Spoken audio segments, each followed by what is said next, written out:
Bueno, agradezco, decía, a Lita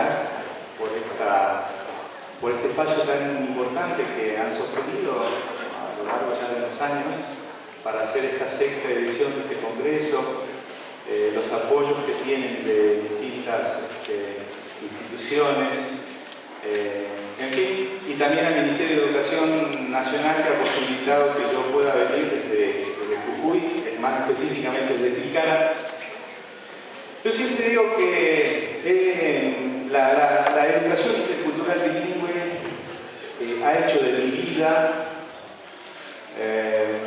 un promotor, defensor, para aportar de alguna manera, si se quiere, algunas ideas que tienen que ver con la identidad étnica, cultural y lingüística de nuestros pueblos. Una identidad que ha sido vapuleada, ha sido pisoteada por mucho tiempo, no ha sido tenida en cuenta, más en un país como el nuestro, Argentina, que se ha mostrado hacia el interior y hacia afuera como un país sin indios, ¿no? Aquel viejo concepto de crisol de razas, Sarmiento, autor de ello, toda la clase intelectual decimonónica de fin del siglo XIX, y cómo se ha forjado nuestro sistema educativo en función de esa noción de Estado-nación moderno, una cultura y una lengua. Desde allí arrastramos, digamos, de alguna manera, la conformación de nuestro Estado Nacional argentino sin la inclusión de los pueblos originarios. De aquí yo quiero advertir algo importante sobre el concepto de interculturalidad que tiene para los países latinoamericanos. Anteriormente había escuchado en el transcurso del día algunas reflexiones que se habían hecho en torno al concepto, pero para el caso de Latinoamérica,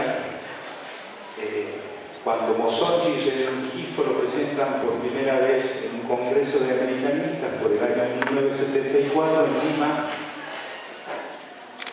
lo hacen en función de haber investigado, de haber contribuido a la preservación de las lenguas y culturas de pueblos indígenas amazónicos, más precisamente de la Amazonía venezolana, y donde ellos dicen el tema de las identidades no puede ser un amasijo irreconocible en la identidad nacional, más o menos ligado con el concepto de crisol. ¿Qué es un crisol?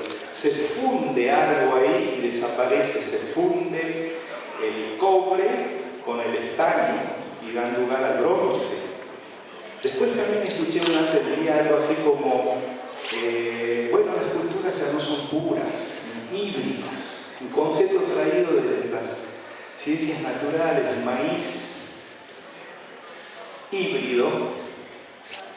Uno siembra ese maíz, nace la planta, pero no da fruto. No podemos asociar el concepto de cultura con la imitación, o sea, también ahí nos tiramos para el lado del mestizaje nuevamente. No, somos mestizos, ya no somos nada. Lo que a mí me ocurrió, digamos, con esta búsqueda de identidad, la posibilidad de encontrarme con esa identidad que yo había negado, me ha llevado a que sea antropólogo y luego buscara un horizonte y una especialización para contribuir desde la educación, y ahí me di cuenta que era necesario aportar desde ese lugar. Pero en mi vida, en mi propia familia, hasta el día de hoy, sigue siendo un encuentro con heridas, todavía sangrantes esas heridas, ¿no? Hay que sanar heridas, decía una antropóloga indígena también de origen maorí, Linda Tujiwai. Ella decía que debemos sanar heridas. Una persona que arrastra las heridas está insegura de sí misma. La autoestima lastima, está herida. Y cuando se trata de cerrar esas heridas puede haber una reacción muy fuerte, de una discriminación inclusive al revés.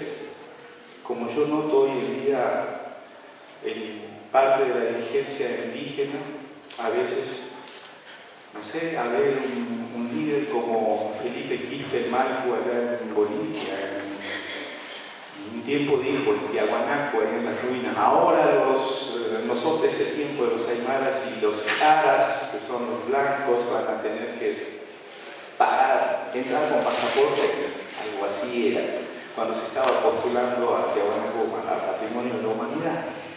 Bueno, toda esta reacción que hay negativa y de las identidades, digamos, de cómo el concepto de interculturalidad debe posibilitarnos, abrirnos al diálogo. No es una llave para cerrar puertas y no es una llave totalmente hecha en un molde único. En nuestro país, en Argentina, hoy con la presencia cada vez de más pueblos indígenas que aparecen, se encuentran documentos coloniales. Y en el caso del pueblo Goya, por ejemplo, bueno, hoy se diferencia, dice, no, el pueblo quechua, por ejemplo, se separa del pueblo Goya, el pueblo Omahuaca, se separa. O sea, la diversidad cada vez mayor dentro de las similitudes y dentro de los mismos pueblos, como ustedes habrán conocido alguna vez, se han viajado por la quebrada de Omahuaca, tal vez y habrán presenciado alguna vez el ritual a la Pachamama que hacemos hasta el día de hoy. No es lo mismo cómo se hace el ritual en la quebrada de Omahuaca que cómo se hace en la zona ya de los valles húmedos de altura, entrando para el lado de las yungas, para el este, para empezar a bajar las tierras bajas. Y el ritual tampoco es lo mismo para el lado del altiplano, tampoco es lo mismo para el lado del desierto de Atacama, por ejemplo, donde antes también se identificaban como collas. Hoy en Catamarca hay organizaciones y comunidades que se identifican como colla atacameño.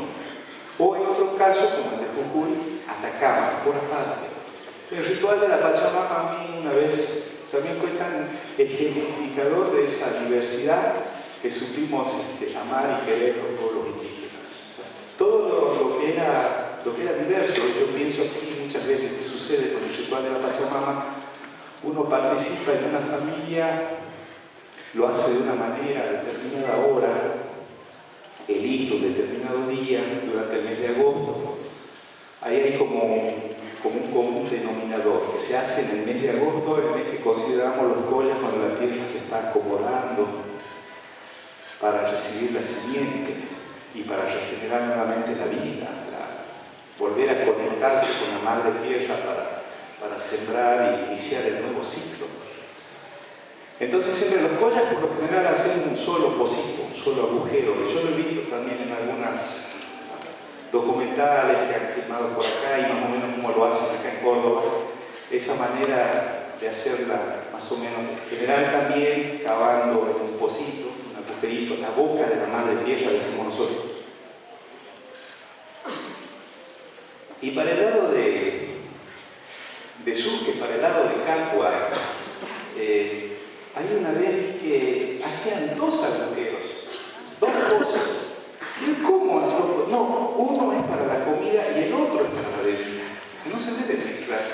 Yo dije, bueno, y de esa manera se ha ido sosteniendo ese ritual a la Pachamama tan antiguo que va más allá del advenimiento y la invasión española, va más allá de los incas, más allá incluso del momento del contacto con los tiahuanacotas, en fin.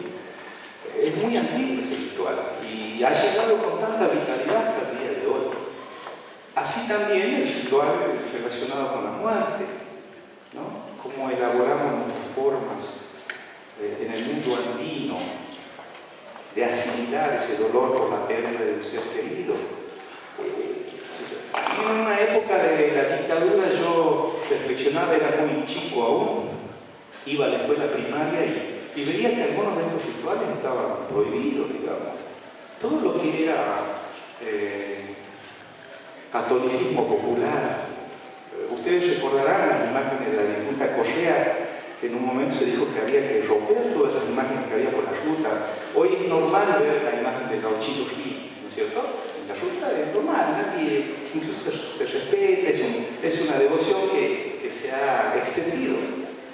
Pero en la época en la que había como una supresión también de las libertades individuales, de las posibilidades de expresión del pueblo, había que hacerlo todo escondido, o había que esconder, en fin, yo me acuerdo una vez en Tilcara llegaba un misa chico, que llamamos a la entrada del santo patrono de algún lugar, acompañado con la danza de los amilantes, que son los hombres emplumados con plumas de suri, el avestruz andino.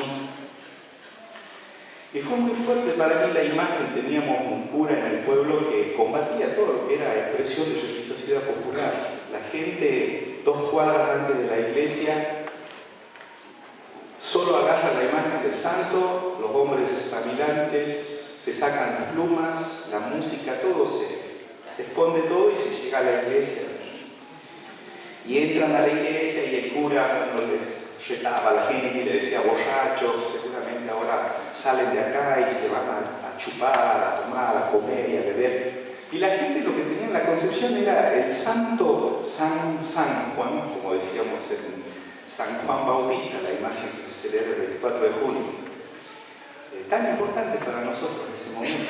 No, nosotros, ¿cuál es el sentido? No tenemos que llevar el santito, tiene que escuchar la misa. Por eso le pasamos la misa al santito para que escuche. No importa lo que decía el cura, todo iba como por otro lado. Y hoy también la misma Iglesia Católica, cómo tiene que asumir ciertos rituales. El de la Virgen de Punta Corral es muy tradicional y se ha vuelto muy grande, digamos, de alguna manera esa forma de espiritualidad nueva que ha adquirido, como ha crecido igual también la devoción popular, porque si no también a la iglesia se le iban los clientes, ¿no es cierto? A la iglesia católica, en el caso de los coches. Bueno, nosotros desde la toma de conciencia, de alguna manera, si se quiere decir, también esta tarde alguien dijo de que había que investigar en autores indígenas, ¿no? Yo, por ejemplo, he leído en El despertar de mi indio a Fausto Reinaga, Huáscar.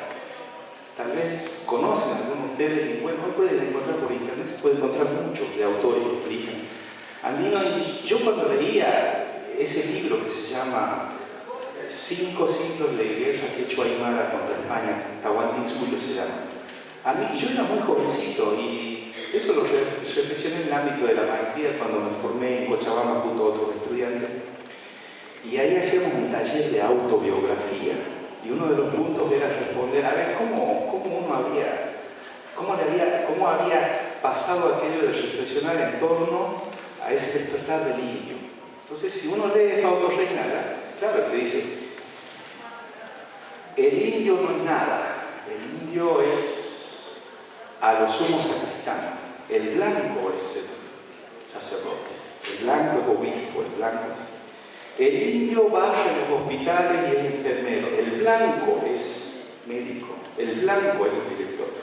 El indio, y va haciendo toda una cosa así de oposición tajante. Por supuesto que a mí eso me despertó algo, me despertó un orgullo. Yo digo, sí, tienes razón, ¿no? Pero también me despertó un odio muy grande, una cosa así que yo decía como, bueno, están muy acostumbrados a putear acá en Córdoba, no hace rato nomás en la mesa. Y yo decía, qué hijos de P, ¿no? Los blancos, los ricos, un resentimiento tenía muy grande.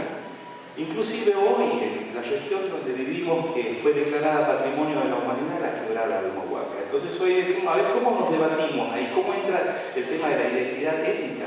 Que a vos te digan, vos sos el descendiente de esos pueblos que habitaron ahí hace más de 10.000 años de historia. Imagínense eso, ese discurso si no está trabajado en la propia conciencia de nuestros líderes, ¿a dónde podemos llegar con eso? Y tenemos posturas hoy que sí, que claro está que claro, alguien también reclamó esta tarde acá el derecho que habría de hacer naciones, como independientes, así, indígenas, tal vez tomando otros modelos, en fin. De todos modos, igual, Argentina no convalidó de entrada aquella Declaración Universal de Derechos de los Pueblos Indígenas de las Naciones Unidas. Al principio Argentina vetó, junto a ocho países del mundo se habían opuesto. Tenemos el problema de los Kelpers en las Malvinas.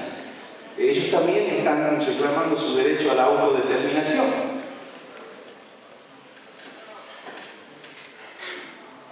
Bueno, ¿qué sucedería en estas cosas para el futuro? Todas estas cosas son discusiones que ocurren al interior de la misma dirigencia indígena y de también las mentalidades que se han ido preparando para debatir en torno a ver si la EIB puede darnos algunas respuestas después de estos 200 años que hemos tenido así de un sistema educativo homogeneizante, una cultura, una lengua, y que eso intentemos, bueno, a veces puede ser el cambio muy que se exige, ¿no? Que sea ya. De todos modos, yo considero importantes los avances que se han hecho en nuestro país, ya que la nueva ley de educación que tenemos, que es muy nueva igual, la ley nacional que tenemos desde el año 2006, que tuvo la virtud de haber sido consultada. Es decir, ya no son los antropólogos o los lingüistas los que deciden sobre los indios, los indios también se tienen que sentar en la mesa y decir, nosotros pensamos esto. Ustedes querían, ¿se acuerdan ustedes de la película Jerónima? ¿No? Como decía ella, esta mapuche, mujer mapuche, decía, no quiero que me den una mano, quiero que me saquen las manos de encima, decía ella. ¿No? Entonces, claro, enojado, nosotros te sacamos tu pobreza, te la resolvemos acá, no te hagas problemas, te damos fideos, harina y planes sociales. No, estamos debatiendo un nuevo concepto de país y de ciudadanía, de cómo nos incluimos con identidad en la diversidad.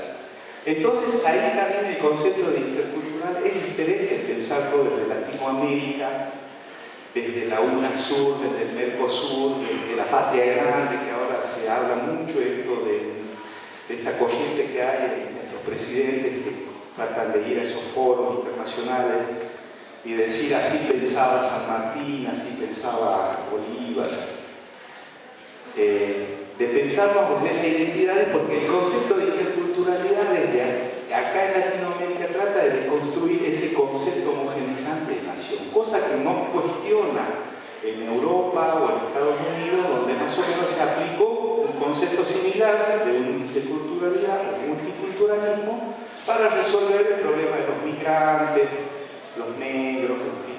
Acá la situación es otra. Hoy decimos, los indígenas también queremos participar, ¿no? de esta refundación del Estado, bueno, que sí se ha dado en la Constitución ahora plasmada en el hermano país de Bolivia, en Ecuador, el hecho tan significativo que hoy tengamos una estatua de Juan Azurduy ahí detrás nomás de la Casa Rosada, donde antes estaba Colón, y hacia dónde estaba mirando la estatua de Colón, hacia ultramar miraba, ¿no? Ahora es diferente la estatua que se emplazó, que regaló Evo Morales, esa estatua, mira hacia el interior de América, hacia la Tierra, ¿no? ¿Sí?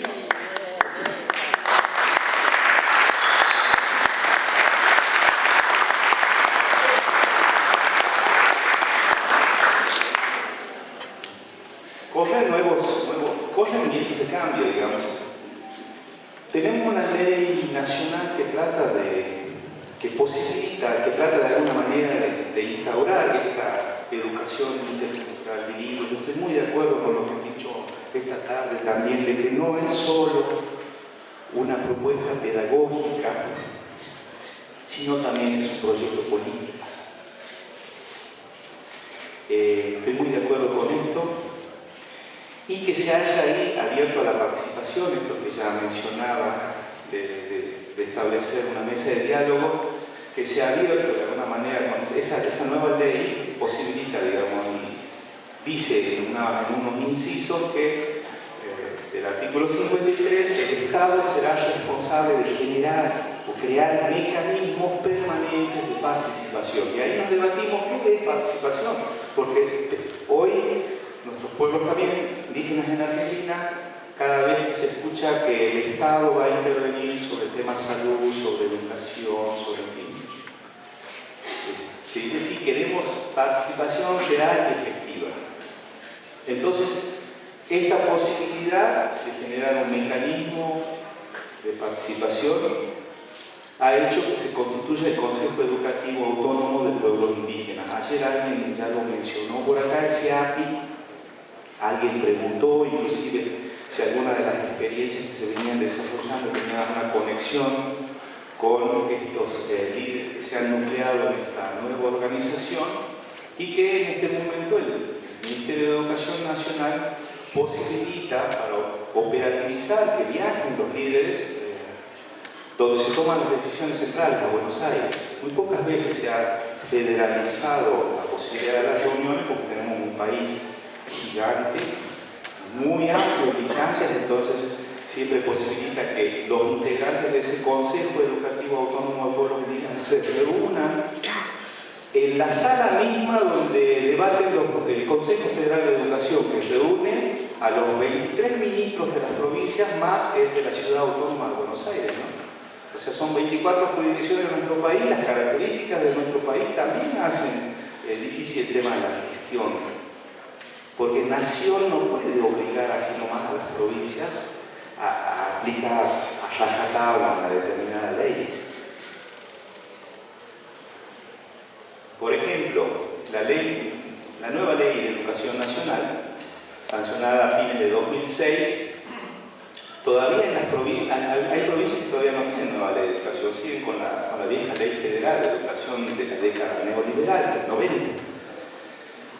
Entonces, en el caso, fines de 2006 se aprobó esa ley nueva de educación nacional, que está ahora como una modalidad del sistema educativo, porque fíjense ustedes también cómo se saca de la órbita de acciones compensatorias en educación, donde antes ahí se atendían algunos programitas, así nomás, para poner unos cuantos parches, ¿no?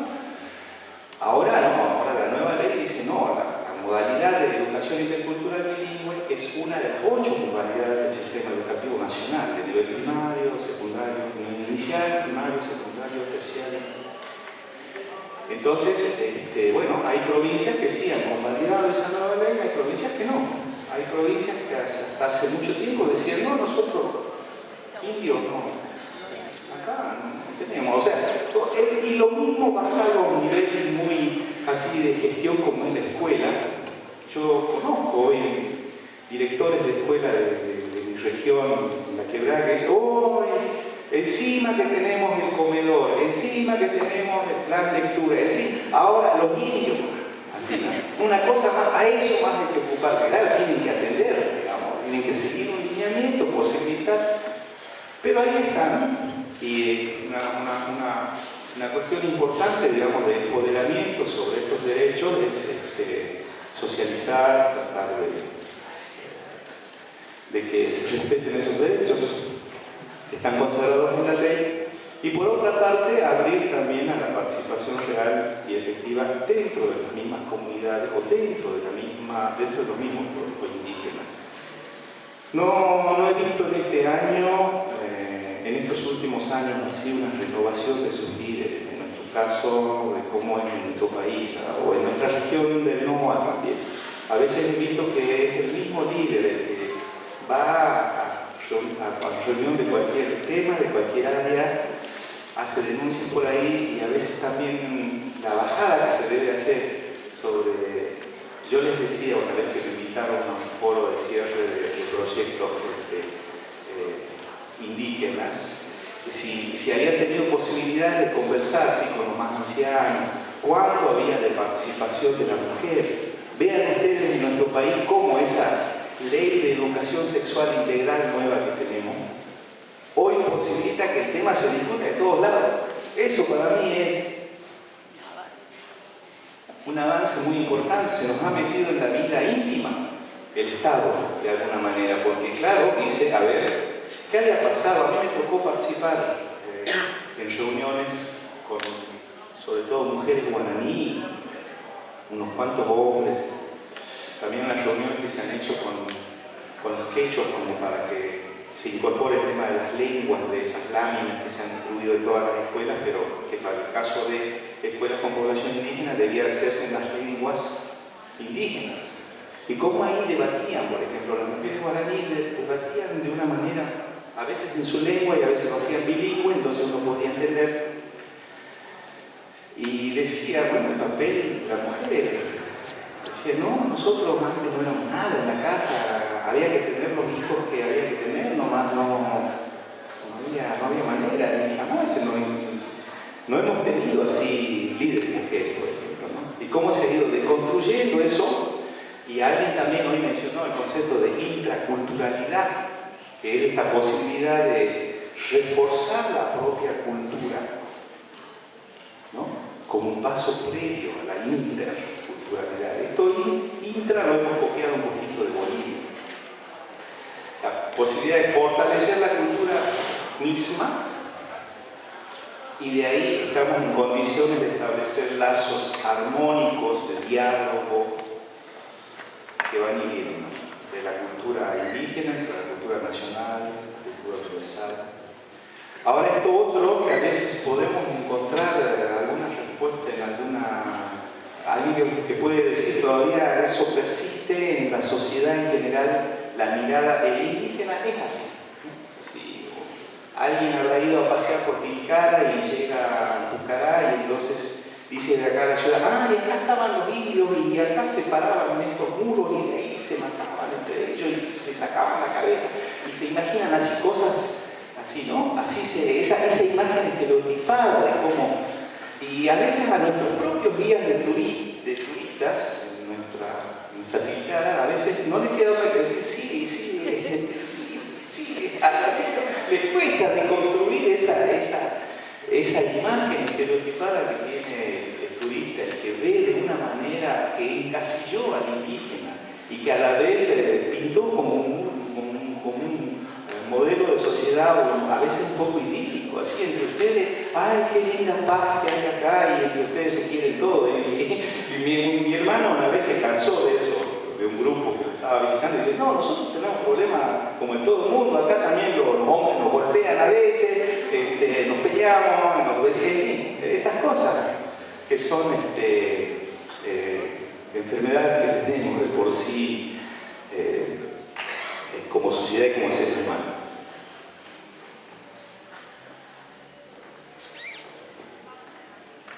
Hoy, ¿cómo estamos construyendo